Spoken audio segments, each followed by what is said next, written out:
নমস্কার, একটা short video নিয়ে চলে আসলাম। আজকে আমি যেটা তোমাদের এই ভিডিওর মাধ্যমে দেখাবো সেটা হলো এখন সিজন চেঞ্জ হচ্ছে। ওকে, তো ঝট করে অনেকেরই সর্দি কাশি লেগে যায়। এবার সর্দি কাশি যখন বুকে বসে যায়, লাগে, তখন আমাদের নিঃশ্বাস নিতে কষ্ট হয়।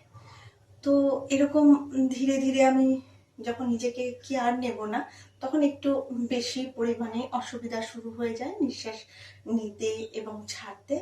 একদম ভিডিওটা তাদের জন্য, যখন এরকম মনে হয় বাড়িতে কারোর এরকম নিঃশ্বাসের ব্রিথের অসুবিধা হচ্ছে, তখন তাকে কি করবে, চটজলদি বিছানায় শুয়ে দাও এবং মানে পিঠ দিয়ে শোয়াবে না, হ্যাঁ এভাবে না, নয় পেটির উপর শোয়াবে, নয়তো একটু সাইড করে, যেটা তার মনে হবে, দেখবে ধীরে ধীরে নিঃশ্বাস নিতে সুবিধা হবে। নাম্বার 2, যদি মনে হয় অফিসে আছো বা এরকম চেয়ারে বসাবে, তো কি করবে না, কখনোই তুমি পিছনে চলে যাবে না, তখন নিঃশ্বাস নিতে কষ্ট হবে।